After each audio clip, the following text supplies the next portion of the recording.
कांग्रेस शासित राज्यों में सरकारों के कई कारनामे आपने सुने होंगे, देखे होंगे, लेकिन कर्नाटक सरकार ने सारी की सारी हदें ही पार कर दी हैं। ऐसा लगता है कि सनातन धर्म का मजाक बनाने का ठेका विपक्ष की कुछ पार्टियों ने ले रखा है।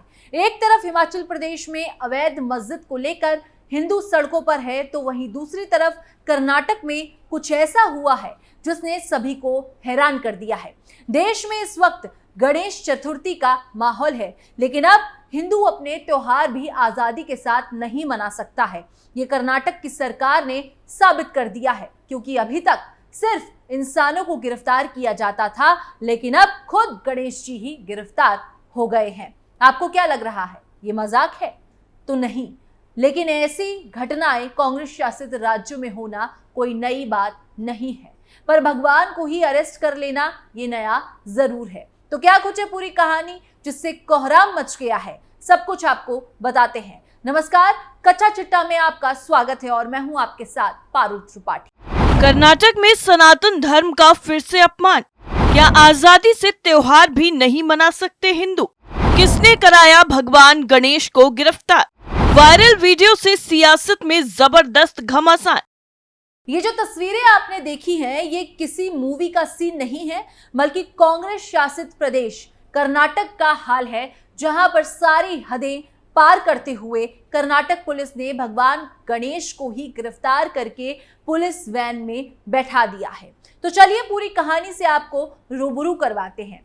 पुलिस वैन में कैदियों की तरह भगवान गणेश की मूर्तियां देखकर हर हिंदू का मन पीड़ा से भर गया होगा। कर्नाटक के मांड्या जिले के नागमंगला गांव में कट्टरपंथी मुस्लिम भीड़ द्वारा हिंदुओं पर किए गए लक्षित हमले के बीच भगवान गणेश की मूर्ति को पुलिस वैन में बंद करके रखे जाने की तस्वीर सोशल मीडिया पर वायरल हो रही है। दरअसल ये घटना बुधवार यानी 11 सितंबर की बताई जा रही है। 11 सितंबर की रात को विसर्जन समारोह के दौरान कट्टरपंथी मुस्लिम भीड़ की तरफ से मांड्या में उत्पात मचाने और भगवान गणेश की मूर्ति पर पत्थर फेंकने के तुरंत बाद ये दिल दहला देने वाली तस्वीर ऑनलाइन सामने आई।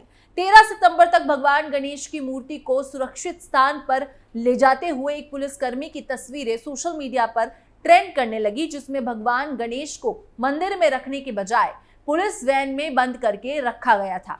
जिसके बाद ये पूरा विवाद शुरू हुआ और पुलिस पर कई तरह के सवालिए निशान लग गए हैं। हालांकि शुरू में माना जा रहा था कि ये घटना मांड्या से हुई है, लेकिन बाद में पता चला कि भगवान की गिरफ्तारी बेंगलुरु में की गई थी।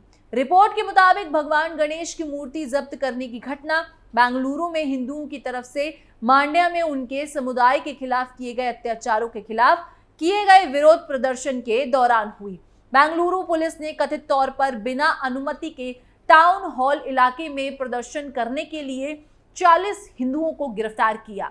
ये विरोध प्रदर्शन बेंगलुरु महानगर गणेश उत्सव समिति द्वारा आयोजित किया गया था। गिरफ्तारी के बाद मौके पर तैनात पुलिस ने हिंदू प्रदर्शनकारियों से भगवान गणेश की मूर्ति छीन ली और उसे पुलिस वैन में रख दिया। उस समय प्रदर्शन को कवर कर रहे फोटोग्राफरों ने हिंदू देवता को बेंगलुरु पुलिस की तरफ से गिरफ्तार किए जाने की तस्वीर क्लिक की। बेंगलुरु दक्षिण से सांसद तेजस्वी सूर्या ने स्थानीय पुलिस और कांग्रेस के नेतृत्व वाली कर्नाटक सरकार पर हिंदू भावनाओं को ठेस पहुंचाने का आरोप लगाते हुए सोशल मीडिया प्लेटफॉर्म एक्स पर का सहारा लिया और उन्होंने ट्वीट किया। पुलिस वाहन में भगवान गणेश की ये तस्वीर भयावह है। कांग्रेस हमारे देवी देवताओं का अपमान करने और लाखों हिंदुओं की आस्था और विश्वास को कमतर आंकने पर क्यों तुली हुई है? तेजस्वी सूर्या ने कांग्रेस पर देवी देवताओं की अपमान का आरोप लगाया है। इसके अलावा कर्नाटक बीजेपी की तरफ से ट्वीट किया गया है कि और लिखा गया है कि corrupt terrorist Naxals terrors are roaming the streets of Karnataka, leaving such people to roam freely the anti Hindu. और टैग किया है कर्नाटक गवर्नमेंट को and has arrested Vighneshwara the idol of millions of Hindu, ये लिखा गया है। यानी कर्नाटक की सड़कों पर भ्रष्टाचारी, आतंकवादी, नक्सली, देशद्रोही घूम रहे हैं। ऐसे लोगों को खुलेआम घूमने के लिए छोड़कर हिंदू विरोधी कर्नाटक सरकार ने लाखों हिंदुओं के आराध्य विश्वेश्वर को गिरफ्तार किया है। इसके अलावा पीयूष गोयल ने भी ट्वीट किया और लिखा है कि Congress Outright contempt for Hindu sentiments is appealing. The disturbing image of Lord Ganesha in a police vehicle in Karnataka reveals their deep-rooted disrespect and hate. Congress and its allies, who also sit in the opposition in Maharashtra, have made a habit of insulting Hindu belief and disrespecting our deities. Lord Ganesha embodies the pride and devotion of across of India.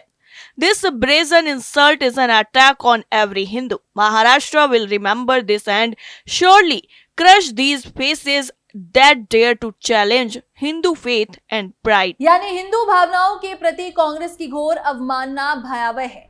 Karnataka में एक police वाहन में भगवान गणेश की परेशान करने वाली छवि उनके गहरे अपमान और नफरत को उजागर करती है। कांग्रेस और उसके सहयोगी दल जो महाराष्ट्र में विपक्ष में भी बैठते हैं, उन्होंने हिंदू आस्था का अपमान करना और हमारे देवी देवताओं का अनादर करना अपनी आदत बना ली है।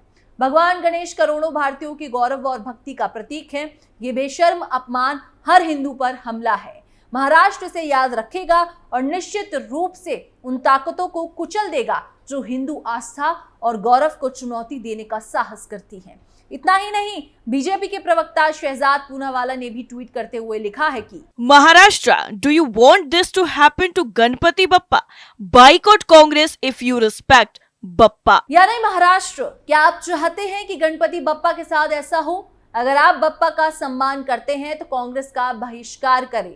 इस पूरी घटना से बीजेपी के अलावा बाकी नेताओं में गुस्सा देखने को मिला है। अब चलिए आपको मांड्या की उस घटना के बारे में बताते हैं जिसको लेकर बवाल हो रहा है। कर्नाटक के मांड्या जिले के नागमंगला कस्बे में 11 सितंबर 2024 को गणपति विसर्जन के दौरान पथराव के मामले में पुलिस इंस्पेक्टर को निलंबित कर दिया गया है। इस मामले में पुलिस ने 13 सितंबर को 10 प्राथमिकी दर्ज की है। घटना में शामिल अब तक 56 आरोपितों को गिरफ्तार किया गया है, जबकि 90 अन्य की तलाश अभी भी जारी है। वहीं शिक्षण संस्थानों में छुट्टी कर दी गई है। इस बीच दंगों के दौरान ड्यूटी में लापरवाही बरतने के आरोप में 13 सितंबर को एक पुलिस इंस्पेक्टर को निलंबित कर दिया गया है। पुलिस इंस्पेक्टर अशोक कुमार पिछले साल भी गणेश चतुर्थी के दौरान इसी तरह की दंगे की घटने के बारे में अपने वरिष्ठ अधिकारियों को सूचना देने में विफल रहे थे। इस बार भी अशोक कुमार सुरक्षा के पुख्ता इंतजाम करने में विफल रहे थे। मांड्या के एसपी मल्लिका अर्जुन बालादंडी ने कहा कि मांड्या के बद्रिकोपुल्लू गांव में मस्जिद के पास का स्थान संवेदनशील क्षेत्र है, वहां और अधिक सुरक्षा बल तैनात किए जा सकते हैं। पुलिस सूत्रों ने बताया कि हिंसा और दंगे के लिए 150 लोगों पर मामला दर्ज किया गया है। बीएनएसएस की धारा 16, 109, 115, 118, 121, 132, 189, 190 के तहत एफआईआर दर्ज की गई है। पुलिस इलाके की सीसीटीवी फुटेज जुटाकर आरोपितों की पहचान कर रही है और उनके बारे में जानकारी जुटा रही है। इस तरह 13 सितंबर को भी पुलिस ने 4 आरोपितों को गिरफ्तार किया है। इससे पहले गिरफ्तार किए गए 52 आरोपितों को अदालत में पेश किया गया। मांड्या जिला अदालत ने उन्हें 14 दिनों की न्यायिक हिरासत में भेज दिया है। सबूत जुटाने के लिए फॉरेंसिक विशेषज्ञों की एक टीम ने 12 सितंबर को घटनास्थल का दौरा किया। स्थानीय लोगों को कहना है कि क्षेत्र में स्थिति अभी भी तनावपूर्ण है। पुलिस विभाग ने 14 सितंबर तक कर्फ्यू लगा दिया है। वहीं अगले आदेश तक स्कूल कॉलेजों को बंद कर दिया गया है। पुलिस ने स्थिति को देखते हुए नागमंगला शहर में फ्लैग मार्च किया और इलाके में अतिरिक्त सुरक्षा बलों की तैनाती की गई है। इस घटना को लेकर कर्नाटक भाजपा ने एक समिति गठित की है। 5 सदस्यीय इस समिति के बारे में जानकारी देते हुए प्रदेश भाजपा ने सोशल मीडिया साइट एक्स पर लिखा कि नागमंगला में गणेश विसर्जन जुलूस के दौरान हुई घटना की सच्चाई का पता लगाने के लिए प्रदेश अध्यक्ष विजयेंद्र येदियुरप्पा ने नेताओं की एक तथ्यान्वेषी टीम गठित की है और एक व्यापक रिपोर्ट प्रस्तुत करने का निर्देश दिया है। दरअसल बद्रिकोपुल्लू गांव के एक युवक कस्बे में गणेश प्रतिमा विसर्जन जुलूस निकाल रहे थे। जुलूस जैसे ही मस्जिद के पास सड़क पार करने लगा, तभी मैसूर रोड पर मुस्लिम समुदाय के लोगों ने जुलूस में शामिल लोगों से तीखी बहस शुरू कर दी। इस विवाद को देखते हुए उपद्रवियों ने जुलूस के ऊपर पत्थरबाजी शुरू कर दी। इसके अलावा लोगों को हथियार भी दिखाए गए। इस हमले में कुछ पुलिसकर्मी सहित कई लोग भी घायल हो गए थे। उपद्रवियों ने कुछ दुकानों में तोड़फोड़ की और सामान में आग लगा दी। रिपोर्ट में कहा गया कि लगभग 25 दुकानों में लूटपाट, तोड़फोड़ और आगजनी की गई है। इसके अलावा कई वाहनों में तोड़फोड़ की गई और उन्हें आग के हवाले कर दिया गया। बता दें कि कर्नाटक के मांड्या से पहले भी गणपति विसर्जन के दौरान हिंसा की घटनाएं घटी हैं। गुजरात के सूरत में भी पंडाल पर मुस्लिम नाबालिगों ने पथराव किया था। इसके अलावा लखनऊ में भी इस्लामी भीड़ ने अल्लाह अकबर के नारे लगाते हुए पंडाल पर अटैक किया था। वहीं वडोदरा में भी गणेश पंडाल का विरोध करते हुए मुस्लिमों ने अपने घर के बाहर अरबी झंडे लगा दिए थे। इसके अलावा कच्छ में भी भगवान गणेश की प्रतिमा पर हमला हुआ था। भरूच में भी गणेश चतुर्थी के मौके पर मजहबी झंडे लगाने को लेकर बवाल हुआ था, लेकिन इस बार कर्नाटक पुलिस का ये रवैया किसी को भी समझ में नहीं आया है। इस रिपोर्ट को लेकर आपकी क्या राय है, कमेंट करके जरूर बताइए। कच्चा चिट्ठा में फिलहाल के लिए इतना ही। बाकी की तमाम खबरों के लिए आप देखते रहिए कैपिटल टीवी।